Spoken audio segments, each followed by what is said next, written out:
Learning to say no changed everything for me. There was a time I had 2 kids under the age of 5. I was working outside the home as well as growing a side business, putting others' needs before my own.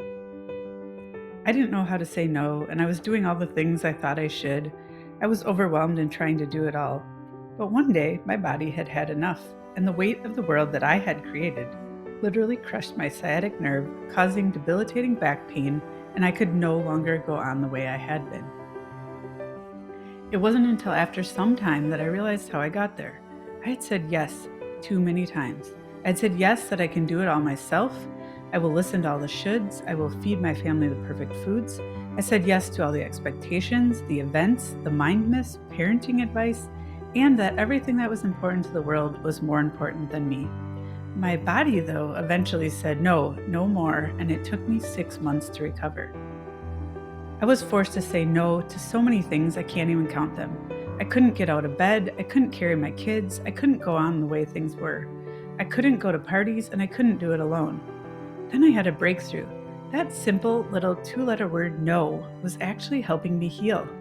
At first I was doing it out of necessity because my body couldn't hack it, but it started feeling good to have the freedom to say no to the things that I didn't want to do or I didn't have energy for. Now, I knew about human design at this point, but I had not really put it into practice. It had been more of this sparkling intrigue. I had a little more time at home because I was saying no to everything else, so I dug into my own design and realized that this was part of my design. I'm a generator. I'm designed to respond to things and say yes or no to them based on my gut feeling that's in my body. It's how generators flow. So I used human design tools to help me set healthy boundaries, say no a lot more, communicate better, ask for help, let go of things that don't serve me, figure out what I value, listen to my body, and stop caring what others think about the way I live my life. And we made changes as a family too. We had to. My husband had a long commute and couldn't be home in the evenings, but he switched to a 100% work from home job, which was a little bit more unusual at the time. I hired help, I carpooled, and I said no thank you to all the shoulds. I did this in my work world as well, like expectations of working in the evenings or weekends, even when I had small kids at home. I wore all these things as a badge of honor, but now I see that I don't need to anymore.